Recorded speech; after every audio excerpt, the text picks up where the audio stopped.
Allez, ça tourne, on y va. Hello tout le monde, bienvenue dans une nouvelle vidéo. J'espère que vous allez bien. Ça fait longtemps qu'on s'est pas retrouvés comme ça en tête à tête, vous et moi. J'ai plus l'habitude, mais ça m'avait manqué. J'avais trop hâte de tourner cette vidéo. Parce que c'est bien beau de faire des vlogs où on va de rouille à droite à gauche, mais c'est bien aussi de pouvoir discuter comme ça, tranquille, de manière détente. C'est une vidéo auquel je pense depuis déjà plusieurs mois, mais j'avais jamais trouvé le bon moment pour la tourner. Avant de commencer la vidéo et de vous expliquer un petit peu ce qu'on va faire, je voulais vous annoncer que... On dirait que je vais annoncer un truc de ouf. Non, attendez, je désamorce.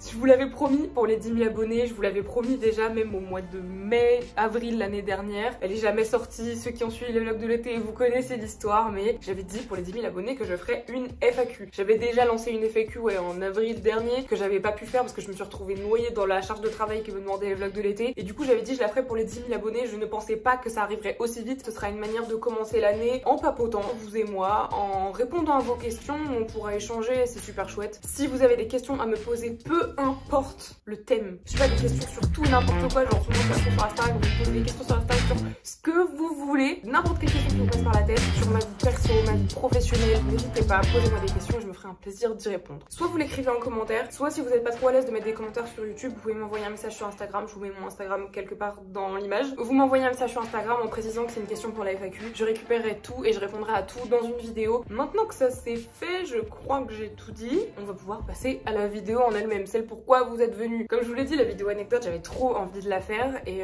bon, j'ai clairement pas inventé le concept, hein. Je crois qu'à la base c'est Mastu qui faisait ça et je crois même qu'Emma l'avait fait sur sa chaîne, j'en suis pas certaine. Je vais vous raconter des anecdotes et je vais en glisser une fausse à l'intérieur et ce sera à vous de deviner quelle est la fausse. Mais donc voilà, je vais vous raconter, je crois, 5, 6, 7 anecdotes, je sais plus exactement. Vraiment ça touche à tout et vous pourrez comme ça deviner laquelle est la vraie et laquelle est la fausse. Ça vous donne l'occasion de connaître des petits trucs un petit peu improbables sur moi parce que c'est vrai que les anecdotes, il y en a des cool, il y en a des moins cool. Je suis trop contente de tourner cette vidéo, d'être en face cam et tout, ça faisait trop longtemps. Donc on va passer à la première anecdote.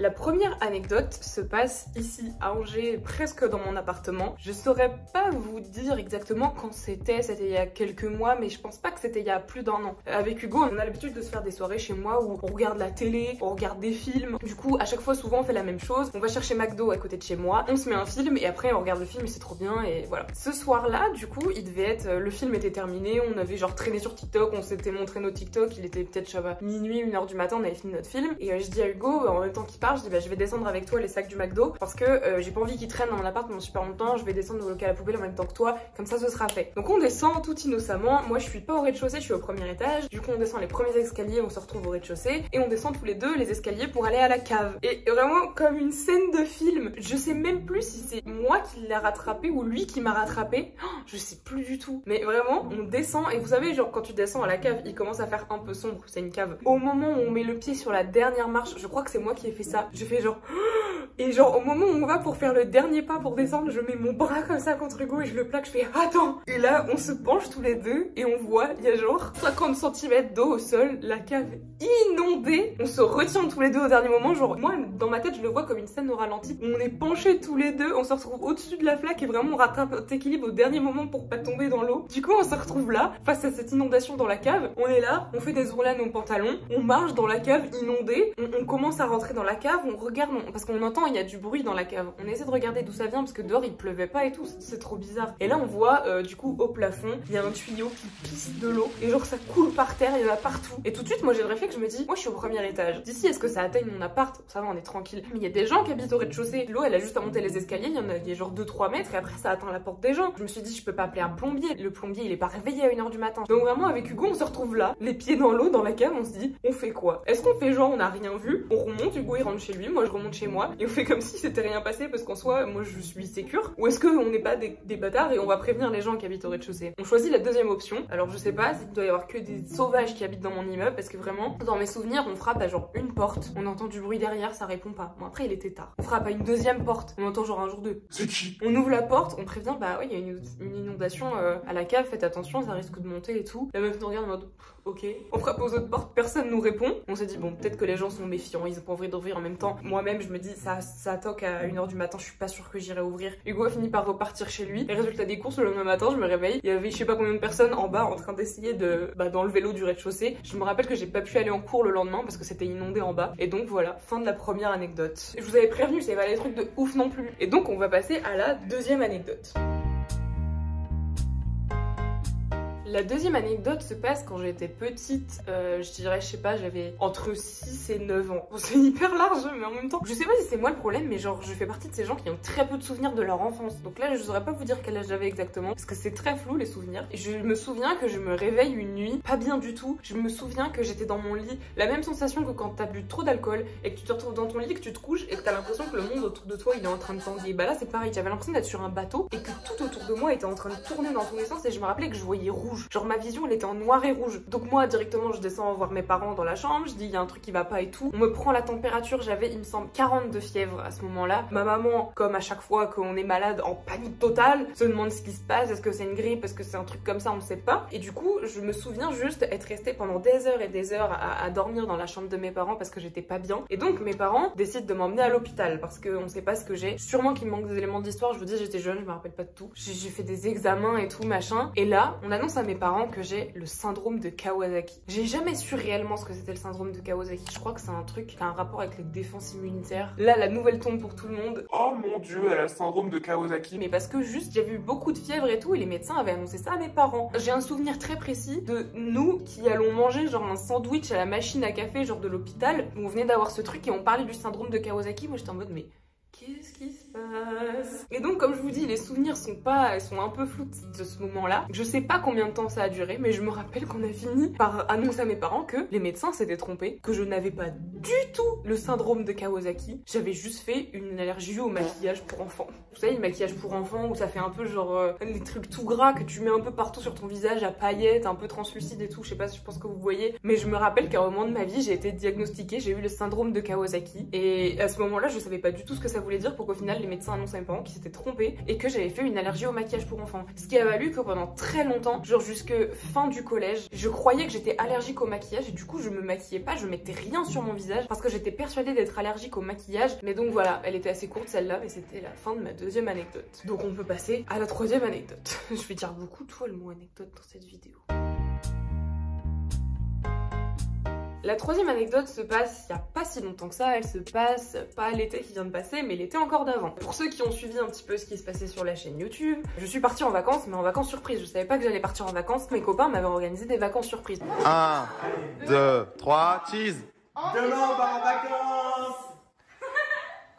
On était à côté de Vannes, dans un camping, un truc suffisant, genre on était en toile de tente, et donc on est resté un peu moins d'une semaine je crois. Et donc dans ce camping-là, bah, vous savez quand vous allez en toile de tente, c'est un peu comme quand t'es à l'internat, c'est des toilettes et des douches communes. Et donc je me rappelle d'un matin, c'était je crois vers la fin du séjour, on décide d'aller se brosser les dents les trois filles ensemble, mais Hugo, qui lui n'avait pas envie d'aller se brosser les dents tout seul, a dit bah je vais venir avec vous. Parce qu'en fait c'était toilette douche fille, toilette douche garçon, mais c'était jamais vraiment respecté, tout le monde allait un petit peu là où il y avait de la place, il n'y avait pas vraiment de frontières bien définies entre les toilettes et les douches pour hommes et les toilettes et les douches pour femmes. Et donc on arrive dans ce truc là, Hugo se brosse les dents et tout, il y avait genre 3 ou 4 vieilles, bon après je dis vieilles, elles étaient à la retraite, genre entre 60 et 70 ans, avec leur peignoir là de vieilles mégères qui étaient là genre debout, et elles parlaient et elles bitchaient sur les gens du camping. Donc nous on arrive tous les quatre, on voit bien les regards un petit peu désagréables, on commence à se brosser les dents et tout, et là on se prend une réflexion d'une des vieilles qui dit à Hugo qu'en gros il n'a rien à foutre là parce que c'est un garçon et que c'est des douches et des toilettes pour filles. Alors directement nous on s'excuse, enfin on n'est pas du tout dans le conflit, on explique à la dame qu'on est désolé. On n'est pas du genre à aller s'embrouiller avec des gens, ça nous arrive que très rarement. Cependant, il faut sachez que j'ai un peu du mal à gérer ma colère lorsqu'elle arrive. Donc nous directement on lui dit qu'il n'y a pas de problème, qu'on comprend que Hugo, enfin à ce moment-là, il avait déjà la brosse à dents dans la douche avec genre la mousse qui coulait quoi. Du coup on a juste expliqué à la dame qu'il finissait de brosser ses dents et qu'après il partirait. Et elle commence à nous faire des réflexions, les réflexions que je déteste du genre Ah les jeunes ils respectent rien, ces jeunes là ils se croient tout permis. On était tout calme, vraiment on disait rien, on se brossait juste les dents. Hugo il allait partir dans 2 minutes et elles piaillaient entre elles, elles piaillaient et elles piaillaient, elles étaient insupportables. Je sentais la colère monter en moi parce que pour une fois on n'a rien dit. On savait très bien qu'on était en tort en plus, donc on ne leur a pas tenu tête. On s'est juste excusé, on a dit qu'Hugo partirait et voilà. Hugo, gonflé des remarques que font les dames, a fini par prendre sa trousse de toilette en disant un peu énervé oui bah c'est bon j'y vais, laissez-nous tranquille quoi. Le pire c'est qu'elle faisait rien en fait dans cette douche, elle était genre en peignoir, elle avait fini sa douche et juste elle était à côté de nous comme ça et elle nous surveillait et elle attendait, elle nous regardait comme ça. Elle était vraiment genre à 1 mètre de nous. Quand elle parlait de nous, elle était à 1 mètre de nous, genre elle était juste à côté de moi. Vraiment, j'avais envie de me retourner et lui dire excusez-moi, est-ce que vous êtes ma mère ou mon père pour me surveiller comme ça? Je ne crois pas. On ressent la colère encore quand je raconte ce truc, c'est ouf. Et donc Sarah devait se laver les cheveux, elle. Mais elle avait pas envie d'aller dans la douche et les lavabos étaient tout petits. Et en fait, derrière nous, il y avait un espèce de grand lavabo carré avec, vous savez, une pomme de douche avec le tuyau, quoi, comme dans une douche. Sauf que, en fait, nous on savait pas à ce moment-là, c'est que le bac carré, c'était le bac pour laver les nourrissons. La dame donc qui attendait le moindre truc pour nous sauter dessus, qui nous dit direct Qu'est-ce que vous faites? C'est inadmissible. Vous n'avez pas le droit de vous laver les cheveux là-dedans. C'est fait exprès pour les nourrissons. Nous on se trouve un peu con parce qu'on pensait pas du tout que c'était pour les nourrissons. Donc Sarah lui dit gentiment qu'elle se lave juste les cheveux pendant 5 minutes, mais que évidemment, s'il y a un bébé ou un nourrisson qui arrive, elle partira, elle laissera. Elle dit Oui, mais vous allez laisser les cheveux dans le lavabo parce que vous les jeunes, vous nettoyez rien après votre passage. Du coup, nous on lui explique que non, qu'on va nettoyer et tout. Et là, elle part dans une colère noire parce qu'on ose lui tenir tête. Et moi, j'étais là, je bouillonnais à l'intérieur de moi. Je me disais, oh, ne dis rien. Donc on se retrouve à 3 à essayer de laver les cheveux à Sarah dans l'espèce de lavabo qui faisait genre la taille de sa tête. Elle avait la tête coincée entre le fond du lavabo et le robinet qui était collé à sa tête. C'était ridicule. Je sais pas si vous imaginez la scène comme ça, trop bizarre. Genre déjà quand l'ambiance elle est tendue avec quelqu'un, que vous venez de vous engueuler avec quelqu'un, t'es en train de te brosser les dents, de te maquiller. Il y a une dame, elle est à 1 mètre de toi et elle te regarde comme ça. C'est horrible, c'est trop chiant, laisse-moi tranquille. Et donc je me souviens juste qu'elle nous a refait une réflexion juste avant qu'on sorte des douches en insultant Sarah de petite insolente et en nous disant qu'on avait été mal élevés. Et je me souviens en sortant des douches avoir fait une remarque mais pas aussi méchante que ce qu'elle aurait dû être. Ça se voit que je suis encore énervée en le racontant. Du coup voilà, c'était l'anecdote de quand on s'est embrouillé avec une petite vieille au camping. Et c'était donc la fin de la 3e anecdote. La 4e anecdote se passe il y a pas si longtemps, je dirais c'était il y a quelques semaines. Bah du coup je fais des vidéos sur YouTube et forcément vu que le nombre d'abonnés et de vues augmente petit à petit, c'est vrai que ça m'arrive quand je sors de me faire reconnaître. Je décide, vu que j'étais ici et que j'avais rien à faire, je me suis dit je vais aller faire un tour en centre-ville. Et souvent quand je fais un tour en centre-ville, je vais faire un tour dans les magasins et tout, enfin je me balade quoi, je fais ma petite vie. Moi je calcule personne, je suis là, je trace ma route, je fais ma vie quoi. Mais là du coup je croise quelqu'un dans la rue et je capte le double take, c'est le... genre le... Oh merde, c'est elle. Je capte ce truc là quand je le croise. Et bon, je vous avoue que parfois quand je me promène en centre-ville, c'est même pas une question de je suis en schlag et tout, enfin si pour le coup, mais genre juste parfois je suis dans un mood où j'ai envie de parler à personne quoi, je fais ma petite vie. Et en fait je vois que ce mec je le croise plusieurs fois et à chaque fois je le croise mais il y a un regard qui insiste beaucoup. Et là je commence à me dire je crois qu'il me suit et je crois que je suis pas fan de l'idée. Et donc je commence en fait dans le centre-ville d'Angers à faire des trajets qui n'ont aucun sens, à prendre des rues et tout pour vérifier si vraiment il me suit. Et effectivement il me suivait parce que vraiment je l'ai vu de très loin. Et donc là je me suis dit il y a plusieurs options qui s'offrent à moi. Soit je vais le voir et je lui dis excuse-moi pourquoi tu me suis? Je suis une femme, c'est un homme, évidemment je ne l'ai pas fait.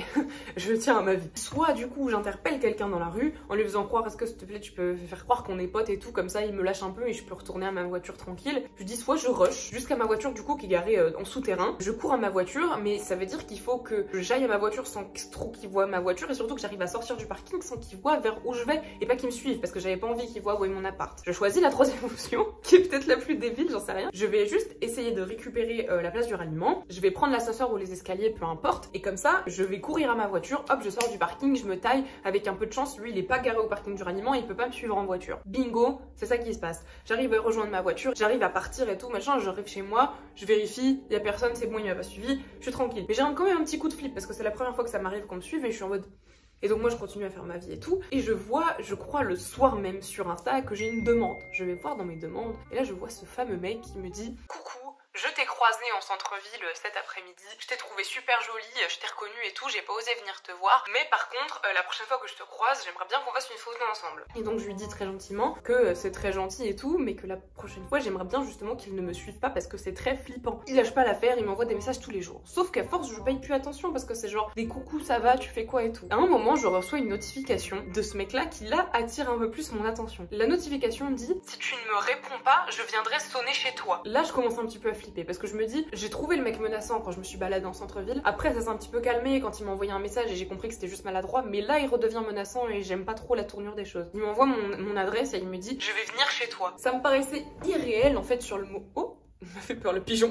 Mais j'ai vraiment flippé de ouf parce que je me suis dit attends. En fait c'est la première fois que la barrière entre le virtuel et le réel était brisée mais de manière très négative. Et là je me suis dit non là ça craint, faut que je fasse quelque chose. J'ai directement appelé Hugo. Quand je panique j'appelle Hugo à chaque fois. Et là Hugo il me dit non mais là faut quand même prendre les choses au sérieux. Il m'a dit c'est pas parce que tu prends ton activité sur les réseaux pas du tout au sérieux que les répercussions que ça peut avoir il faut pas les prendre au sérieux non plus. Il m'a dit là c'est trop flippant. Tu lui envoies un message en disant que il arrête ça tout de suite parce que sinon tu vas voir les flics. Je dis c'est peut-être un peu fort et tout d'aller voir les flics. Moi j'étais mal à l'aise. Hugo me dit si parce que là c'est très sérieux. Le mec a quand même envoyé mon adresse. Je n'ai aucune idée de comment il a su où j'habitais. Ça se trouve en fait il m'a vraiment suivi, j'en sais rien. Et du coup je finis. Oh non, je viens de me rendre compte que ça fait genre une demi-heure, plus d'une demi-heure que je tourne et que j'ai oublié d'allumer ma ring light. Oh, je suis deg. Attendez, vous allez me voir en mieux dans quelques secondes. C'est mieux, non? Oh non, je suis deg. Bon bah vous aurez la deuxième moitié de vidéo avec un petit peu plus de lumière, c'est pas grave. Donc bref, je sais plus où j'en étais, mais Hugo finit par me convaincre d'envoyer ce message. Je lui envoie ce message et le mec ne répond pas. Il a vu mais il répond pas, je pense que du coup il a paniqué. Et Hugo me dit ce serait peut-être bien quand même d'aller prévenir chez les flics. Il m'a dit, et c'est vrai il avait raison, il m'a dit on sait jamais si demain tu te rends compte qu'il y a eu une intrusion dans ton appartement, un cambrioleur ou je sais pas quoi, ce mec là sera le premier sur la liste parce qu'il sait où t'habites et il a des raisons de venir chez toi et tout. Donc je suis allée chez les flics pour déposer une main courante. Ils ont pris le truc très au sérieux. Et donc voilà, j'ai jamais eu de nouvelles de ce mec là, de toute façon je l'ai bloqué depuis. Parfois je check en bas comme ça et je me dis oh non c'est bon il est pas là. Et donc c'était la 5e anecdote. Je sais pas si j'ai 6 ou 7 anecdotes, je me rappelle plus. Et on va repartir sur une anecdote un petit peu plus drôle. Sur le moment j'ai pas ri mais un petit peu plus drôle. La 6e anecdote se passe il y a pas très longtemps. Vraiment mes potes quand ils vont voir ça ils vont se foutre de ma gueule, mais je vous jure que sur le moment j'ai paniqué comme rarement j'ai paniqué. Et le pire c'est que cette anecdote se passe à un moment où vous voyez à l'époque toute ma vie. Cette anecdote se passe pendant les vlogs de l'été. Je suis allée cet été au festival Lollapalooza pour ceux qui ont suivi les vlogs de l'été. Pour ceux qui n'ont pas suivi c'est le vlog qui est là. Je crois que c'est de ce côté-là. Donc je suis allée au festival Lollapalooza avec mes amis et c'était trop bien. À la base on y allait pour voir Rosalia, ma reine, elle est là de toute façon. Attends mais j'avais pas tilté depuis tout à l'heure, on voit Rosalia à poil, je vais être démonétisée moi. Oh non, j'avais pas pensé à ça. Et donc oui, j'y allais pour voir Rosalia. Pour ceux qui ont suivi les vlogs cet été, ça s'est pas passé comme prévu le moment du concert de Rosalia, mais on a vu aussi The Driver Era que j'ai découvert là-bas et que depuis j'adore. Et donc c'était génial. Et bah de toute façon ça se voit dans la vidéo, j'avais un outfit avec une grande jupe et tout. Et donc je me dis bah je vais mettre mes bagues. Je fais ma vie et tout, et il fait très chaud au festival. Il fait super chaud, on boit pas beaucoup et tout machin. On part de l'hôtel, il est genre 15h, on revient, il est 2h du mat, on est crade. Enfin vous savez pour ceux qui font des festivals, quand tu reviens de festival, t'es pas fameux quoi. J'avais juste hâte de rentrer, de me prendre ma douche surtout parce que je déteste être sale et me coucher. Et donc je prends ma douche et en même temps j'enlève mes bagues. J'enlève une bague, 2 bagues, 3 bagues. Et au moment d'enlever la dernière qui était à ce doigt là, je vois que ça coince un peu quoi. Je me dis bah c'est l'eau chaude, ça fait gonfler mon doigt, c'est normal, je vais juste attendre un peu, sortir de la douche et l'enlever une fois que mon doigt aura dégonflé parce que forcément avec l'eau chaude et tout, il a gonflé quoi. J'étais rentrée toute seule en bus avec Hugo parce que les autres avaient pris un autre bus plus tard parce qu'ils devaient raccompagner quelqu'un et tout, donc on était que 2 avec Hugo à ce moment là dans la chambre d'hôtel. Et donc je sors de la douche, Hugo va prendre sa douche après moi et tout, et pendant qu'Hugo était à la douche, j'essaye de la faire passer, ça ne marche pas. La bague reste sur mon doigt. Elle est là, elle veut pas bouger, elle a décidé que c'était sa place. Hugo sort de la douche et je finis par dire à Hugo, même pas paniquer à ce moment-là, je dis putain ma bague elle est coincée et tout, j'ai galère. J'arrive à la tourner, mais j'arrive pas à l'enlever. Vraiment elle ne vient pas. Et Hugo il me dit, mais t'es chiante, qu'est-ce que t'as fait, donne ton doigt. Il essaye de bouger, et en fait c'est à partir du moment où j'ai vu Hugo qui a commencé à paniquer que je me suis dit, oh non, oh non. Sauf que il était plus de 2h du mat, on était dans la banlieue de Paris, dans un hôtel où on ne connaît personne, on connaît pas le coin, on connaît rien du tout. Et là je me suis dit comment je vais faire. Et donc Hugo commence à chercher sur internet astuces pour enlever une bague qui est coincée sur un doigt et tout. Il trouve une espèce de technique où en gros faut enrouler du fil autour de la bague et ensuite autour du doigt en mode un peu comme un rôti de veau, vous savez, pour aplatir le doigt, enfin pour le compresser, pour pouvoir sortir la bague et tout. Il essaye, il tire, ça me démonte le doigt, ça me fait trop mal. Sauf que je sais qu'à ce moment-là il va falloir que j'ai mal pour enlever la bague, donc c'est pas grave. Là j'ai commencé à beaucoup paniquer et Hugo en fait il voyait que le fait que lui panique ça me faisait paniquer, donc il essayait de faire genre qu'il était chill alors que je voyais bien qu'il paniquait aussi hein. Mon doigt il avait triplé de volume, cette partie là était toute chaude, cette partie là était froide et mon doigt était bleu. Je voyais mon doigt, je me suis dit bah ça y est, j'ai plus qu'un doigt et une main, je vais devoir me faire amputer. Et en fait c'est ça qui me faisait paniquer, c'est parce que moi dans ma tête je me voyais déjà amputée d'un doigt. Je me suis dit ça y est c'est mort, je suis en train de perdre mon doigt, il est tout froid, il est en train de mourir là mon doigt. Je peux vous dire à tel point mon doigt était gonflé, la bague elle avait disparu dans mon doigt et en fait les bourrelets de peau qui avaient gonflé avaient recouvert la bague. Et là il y a Hugo, Théo et Sarah, eux ils étaient encore dans l'ambiance pompé up festival et tout. Ils arrivent directement en essayant de faire une vanne, je sais plus sur quoi. Et Hugo il arrive en disant non mais là c'est pas drôle, il se passe quelque chose de grave. Et il y a moi derrière, ma serviette sur la tête en culotte culotte sur le lit, j'étais comme ça, je chouinais avec mon doigt comme ça, j'étais là parce que du coup je gardais le doigt en l'air pour faire descendre le sang, j'étais là je vais perdre mon doigt. Hugo, Théo et Sarah qui arrivent, qui comprennent pas trop ce qui se passe, qui sont partagés entre se foutre beaucoup de ma gueule mais en même temps prendre la situation au sérieux. Donc Hugo qui venait lui tout juste d'arriver du festival dit bah on va appeler les pompiers, il y a pas d'autre choix. Hugo est au téléphone avec les pompiers, il explique la situation, qu'on est dans un hôtel, qu'on n'est pas du tout du coin, qu'on revient d'un festival et tout, et que j'ai une bague qui est coincée au doigt. Le pompier évidemment ne prend pas forcément la situation au sérieux, il me dit mais vous avez essayé avec du savon, avec de l'huile? Oui monsieur, même si c'est une bague qui a de la valeur pour moi parce que c'est mes amis qui me l'ont offert, j'aimerais qu'on me la coupe en fait, parce que je veux pas perdre mon doigt. Et là le pompier dit mais vous avez pas du beurre pas loin et tout pour faire glisser? Et Hugo du coup qui est au téléphone explique que non, parce qu'on est dans un hôtel et qu'on n'est pas d'ici et qu'on n'a pas de beurre. Et là le pompier dit comment ça vous avez jamais du beurre sur vous? Le pompier finit par dire non mais je rigole, c'est super drôle, moi je m'amuse là. Dans ma tête j'étais en mode mais il est sérieux lui, il rigole, moi je rigole pas du tout, je panique là. Moi je voulais juste du coup qu'il vienne pour couper ma bague. Donc je me souviens de Hugo qui, genre on était sur le lit, vraiment j'étais en culotte serviette, il me chope par le bras, il me dit viens là on va réessayer. Et moi j'étais là genre Si vous voulez, il y avait le mur qui était là, et dans le mur, du coup, il y avait la porte pour la salle de bain. J'avais ma main dans la salle de bain, comme ça. Genre, j'avais juste laissé mon bras dans la salle de bain, qui était dans le lavabo, et j'avais la tête plaquée contre le mur, comme ça, et j'étais là... Et Hugo, qui était en train de me blinder le doigt de savon, et qui tirait, il tournait dans tous les sens, et il m'a dit, écoute, Ambre, si tu veux ton doigt, là, il va falloir être courageuse. Il m'a dit, je vais tirer, tu peux crier si tu veux, mais là, tu me laisses tirer. Moi, j'étais là, ok, vas-y. J'étais minable. Et là, il a tiré. Et je peux vous dire, j'ai cru que mon doigt était parti avec. Vraiment, il a tiré, il m'a fait tellement mal. Et là, je sens d'un coup, genre... la libération. Et là j'entends Hugo dire je l'ai. C'était un accouchement hein, vraiment. Donc Hugo raccroche avec les pompiers en disant que c'est bon, on a eu la bague et tout machin. Moi je vois mon doigt à ce moment-là, il avait, quand je vous dis triplé de volume, genre j'avais du coup encore la trace de la bague qui était dans le doigt. Je le sentais plus, mon doigt il était mort, il restait comme ça, je pouvais plus le plier. Et il m'a fallu genre bien jusqu'au lendemain soir avant que mon doigt dégonfle totalement. Et je me rappelle on a tellement tourné et tiré que j'ai pelé sur le doigt, j'ai perdu de la peau pendant plusieurs jours. Et donc voilà l'anecdote de la bague au doigt. Et mesdames et messieurs, on est déjà à la dernière anecdote. Enfin déjà, ça se trouve la vidéo fait déjà 40 minutes, je sais pas, je parle tellement je m'égare. On va finir sur une anecdote un petit peu frisson, bon, frisson LDR. Cette anecdote se passe, je crois que c'était l'été de mes 20 ans. Donc si c'était l'été de mes 20 ans, c'était pas l'été qui vient de passer, mais l'été encore d'avant. Comme tous les ans, mes parents partent en vacances. Et quand ils partent en vacances, bah du coup moi je reste dans la maison parce qu'il y a les chats à garder. Et on va pas se mentir, je suis contente d'avoir la maison pour moi parce que comme ça je peux inviter les copains un peu quand je veux. Et donc c'était devenu un rituel, genre depuis la première année où je pars plus en vacances avec mes parents, c'est que la semaine où j'ai la maison, il y a du monde H24 pratiquement dans la maison qui est avec moi et tout, parce que déjà d'une j'ai peur, toute seule dans la maison. Et qu'en plus de ça c'est cool, on en profite, on se fait des soirées films et tout, on va à la piscine et tout machin. Et donc ce soir là, j'invite mes amis Louis et Joe à venir. Vous les avez peut-être déjà vus dans certains vlogs, je sais plus trop. Je leur dis venez à la maison et tout, c'est cool, on va se regarder un film. Et ils adorent les films d'horreur, donc on avait prévu de revenir regarder un film d'horreur. Moi je dis à Hugo, je dis bah viens si tu veux, Louis et Joe ils viennent à la maison et tout. C'était le jour de mon anniversaire je crois. Hugo il déteste les films d'horreur, moi j'aime bien, franchement j'aime bien. Il y a une période de ma vie j'adorais, là je vais pas vous mentir, j'en ai pas vu depuis très longtemps, du coup j'aime bien juste. Enfin moi le film, moi vraiment j'étais pas bien, j'avais peur, mais c'est juste parce que c'est l'ambiance et tout. En plus il y avait le contexte tout. Après ce film j'allais passer genre une semaine toute seule chez moi dans ma grande maison et là j'entends... Vous avez entendu? J'entends un toquement comme ça. C'est exactement le même bruit que ça fait quand on toque sur la porte de mes toilettes. Et la première fois, je me dis, je suis folle, c'est dans le film. Du coup, je fais pas gaffe et je fais pas attention. Je re-entends ce bruit une deuxième fois. Et là, genre, j'ai le truc où genre, je ziote discrètement autour de moi et je me dis, est-ce que je suis folle? Est-ce que c'est dans le film ou est-ce que quelqu'un d'autre a remarqué? Et je me rappelle qu'au moment où je tourne ma tête vers Joe, il me regarde aussi. C'est vraiment le moment où je me dis, ok, c'est bon, il a entendu, il y a un problème. Je me retourne, je dis, mais vous avez entendu frapper comme moi ou pas? Et Joe, il me dit, bah ouais, je crois que j'ai entendu aussi. Louis et Hugo me disent, bah non, pas trop. Et là, on re-entend. Et là, du coup, tout le monde a entendu cette fois-là parce que tout le monde faisait attention. Et Hugo et moi, on se regarde en mode...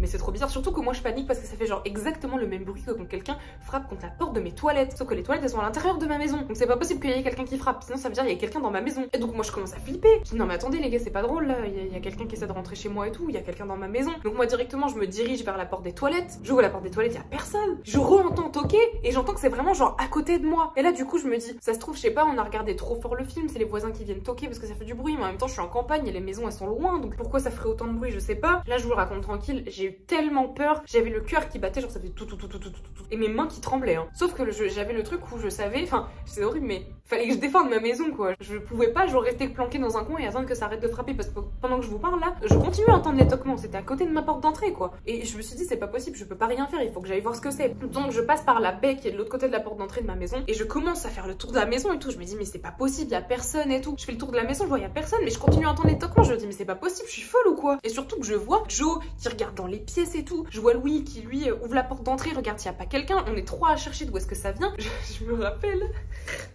Je les déteste. J'ai fait le tour de la maison et je me rappelle, je me vois encore revenir sur la terrasse, regarder Louis avec genre les larmes aux yeux en lui disant y a rien, je sais pas ce que c'est. Je baisse les bras et je me dis y a rien avec les larmes aux yeux parce que là je me rends compte que c'est trop bizarre ce qui se passe, que tout le monde est en train de paniquer, je sais pas d'où ça vient. Et là je vois Louis rigoler en face de moi et je lui dis pourquoi tu rigoles? Il dit non mais Ambre c'était une blague. Ah bon? Sur le coup je le regarde, je vraiment avec un regard de quoi?